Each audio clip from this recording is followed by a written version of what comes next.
What's going on YouTube? This is Daybreak748 coming back at you guys with another video. As you guys can clearly see down below, this is the top 10 list for the year 2015.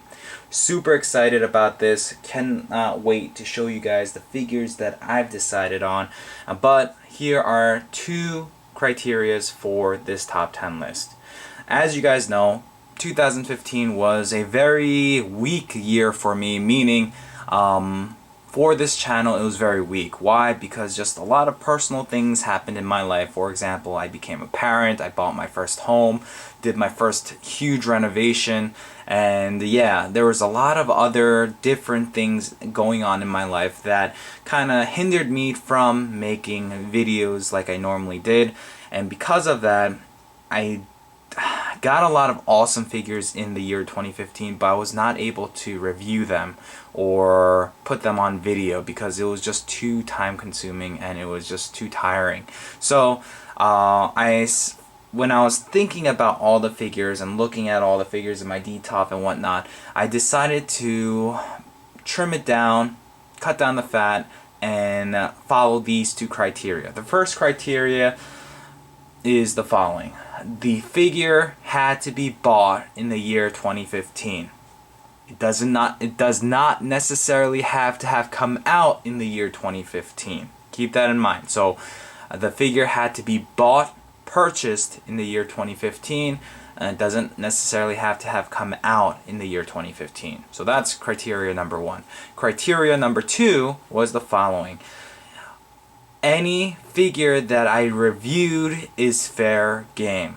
Anything that I did not review, just didn't have the time to do it, then it's not going to be on this list. So if you're like, Daybreak, but when I looked at your, I don't know, your room tour video, I saw that you had, for example, the Figma Lucina from Fire Emblem. Why is she not on the list? Well, it's because, once again, yes, I do own that figure. Yes, I did purchase it in the year 2015, but I did not review it on this channel. And that's the reason why some of the figures that you might be thinking are going to be on this list are not. And it's because, no, it's not because I don't like them more than these figures. It just so happens that I am following the two criteria that I just mentioned. So keep that in mind, guys. Alright, enough talking about that. Let's first start off with the honorable mentions.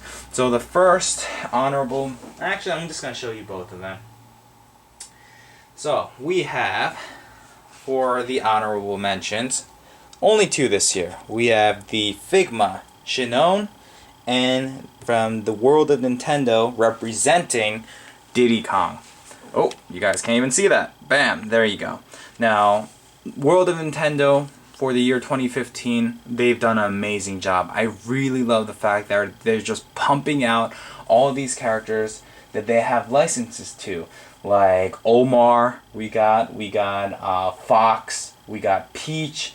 I mean, those are just to name a few. We have Diddy Kong, like I said right here. It's amazing. I love the scale. I love this, especially because I am a huge Super Smash Bros. Fan. The second runner-up would have to be the Figma Shinon. Now, why is she not on my top 10 list, even though she was an amazing figure? It's just because there were other figures.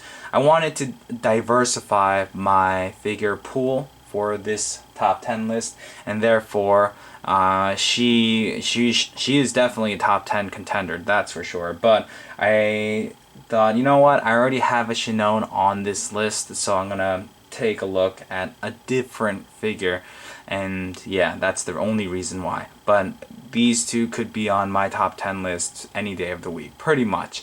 So keep that in mind. Alright, so moving on, we have our actual top 10 list. So we're gonna break this thing down. Made it very simple. Me as a collector, I love all types of figures. I like action figures, I like prize figures, I like scale figures. So I decided I wanted to split it up 5 and 5. So first we're going to take a look at the bigger figures, meaning the prize and the scale figures, and then we'll move on to the action figures. So here we go. Starting, I guess, our top 10 list, we have from Kotobukiya, Daisy. She is a fantastic piece. Love what Kotobukiya is doing with this line. I mean, the art that was inspired to create this, it was just beautiful, and just to see it in a 3D model, a 3D rendition of it, it's just amazing. I love how she looks. The color scheme on her is perfect. The attention to detail is perfect, and just the pose and the sculpt, everything is just top notch. Kotobukiya, way to go. This is definitely a figure that anyone who loves beautiful masterpieces should have in their collection, at least in my opinion. So she is number 10. Alright, moving on to number 9, we have from, I think, Aquamarine, we have this awesome Shinon figure. This, I would have to say, is the definitive Shinon figure when it comes to scale figures. Now I know there's multiple different versions of her, but this one, the pose, the action effect that the scarf presents, the determined look in her eyes, the waving of her hair, just the pose, it looks fantastic. I love it. The only minor gripe I have with this figure is that ugly ass base, but hey, when you're looking at this figure, the base is hardly noticeable. So there you go. She is in my number 9 spot, and she is the reason why the Figma Shinon is not on this list. So way to go. Alright, moving on to number 8, we have a prize figure. And honestly speaking, any of the 3 that came out this year could have been on, well, any of the 3 that I reviewed on this channel could have been on this list, but I decided to go with the Princess of Apples, or Apple Princess, or whatever you call it, just because she looks adorable. This, yes, is a prize figure, but for a prize figure, for the price point, it cannot be beat. Super Sonico is one of those iconic characters that any anime fan knows of, and so to have these scale figures be of such high quality, it's just amazing. Love it, love it, love it. Now the Queen of Hearts and the Mermaid versions are both very awesome as well, but like I said, they're all interchangeable in my opinion, but I decided to go with the Snow White pretty much version of Super Sonico for this particular list. Like I said, price point, sculpting, paint job, scale, everything is just so perfect when it comes to this figure. I love it. Alright, so I'm going to push her to the side over here. Moving on to my 7th scale figures, and this one is a beauty. Bam. I'm going to have to move my camera a little, but here we go. Taking up the number 7th spot, it is the Fate Stay Night Saber Royal Dress version, and this is for the 10th anniversary, and it looks amazing. This is a simple yet elegant design, and it's just a centerpiece for any Fate Stay Night or Saber fan. She looks gorgeous. Love the simplistic design of her, yet she's very elegant, and so much detail went into this figure. Yes, she is an exclusive, but I think you still can get her if you wanted. But yeah, she nevertheless looks just absolutely gorgeous. Love it. So there you go. She is in the 7th spot. So moving on to the 6th spot, it would have to be another girl from Fate Stay Night, and it is Rin Tosaka. Now, honestly speaking, Rin here was not produced and released in the year 2015, but as you guys can clearly see, she has withstood the test of time pretty much. You would never expect her to be a figure that didn't come out this year. As a matter of fact, any year, I think she would look gorgeous and she would pretty much be the top contender for any Rin figure. She has a beautiful sculpt. She has a beautiful, I guess, pose. She has everything it takes to be a elite figure. And as you guys can clearly see it, there you go. She looks amazing. Honestly speaking, I don't remember when she was actually released, but I'm gonna look back and I'll put it in the annotations. But she looks fantastic, and she was, like I mentioned when I was reviewing her, she was one of my holy grail figures, and I'm just so happy to have her in my actual collection. Alright, so scale figures, those are the top 5. Moving on to my action figures. I'm going to move my tripod just over to the side here because we're running out of space. We're going to start with one of the most nostalgic figures in my collection. It would have to be the White Tiger Zord. Yes, this is an amazing toy. I love the fun factor. I love the the memories that comes to mind when it comes to this particular figure, because the original one came out in like 1990 something, and yes, I own the original White Tiger, and because of that I had to pick this one up. Bandai is doing an amazing job with the Legacy line, and I just love everything that they've pumped out so far. They have the Megazord, they have the Dragon Zord, they have the White Tiger, they have Titanus, and the Shogun Megazord is now out. Will I be picking up the Shogun Megazord? Maybe if it goes down in price a little, but 200 price point, it's a little too much for me. So I think I'm going to avoid it for the time being. But White Tiger had to be on my list. Moving on, let's take a look at a line that I've been really up and down with for the year 2015. When I first saw the original release of a character from this brand, I was extremely let down, and I was just like, oh, I'm never gonna collect this. But after seeing some reviews on some of the later characters, I decided to pick up one, and hey, they have, I guess, improved, and it is none other than the AGP Musashi Kai. Now, yes, Tango Kai 2, I have her, but unfortunately I didn't review her on this channel, so that's the reason why Musashi Kai is on this list. Don't get me wrong, she is a fantastic looking figure, but that's the only reason.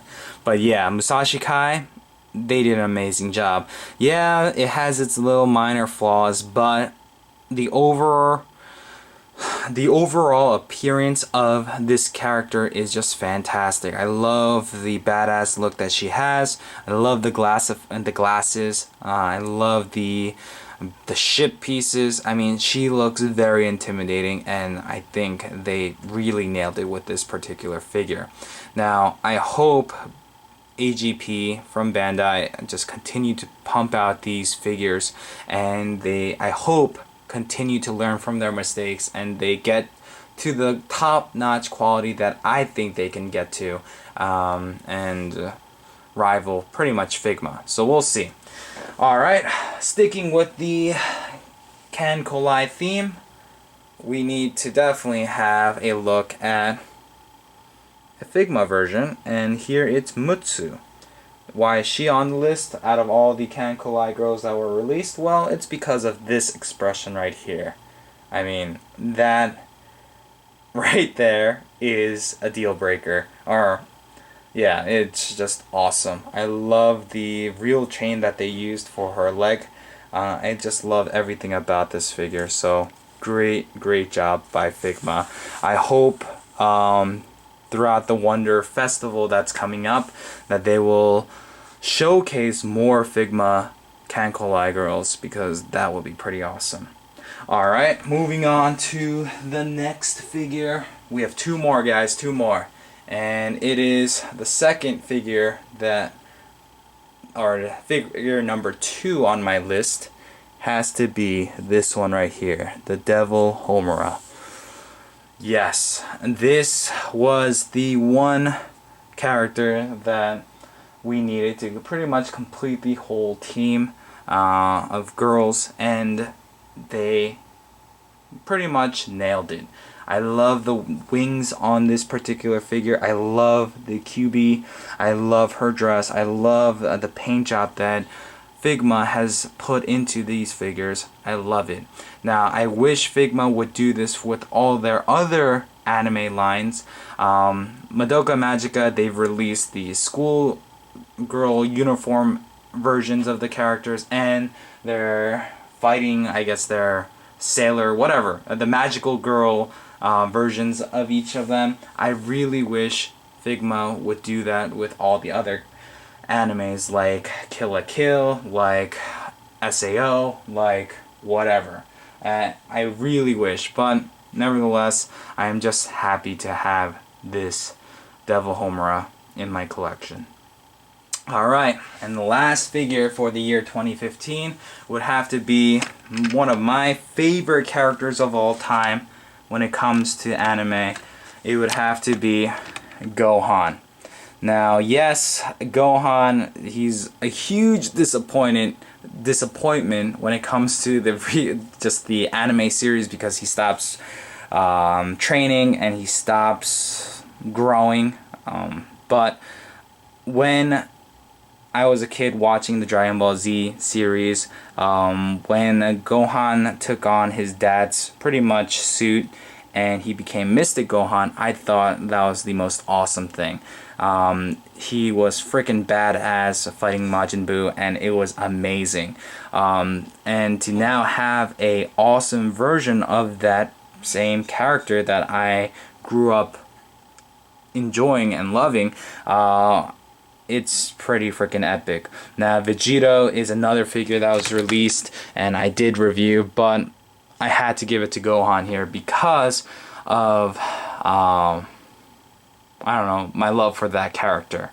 So there you guys have it, guys. This was my top 10 list for the year 2015. I hope you guys enjoyed. If you guys have a top 10 list of your own, please leave it in the comment section down below and tell me why. And yeah, let's just have some fun with it. Guys, once again, thank you so much for stopping by to watch this video. If you're new, welcome. And yeah, until next time, guys, this is Daybreak 748, and I'm signing out. Peace out, guys.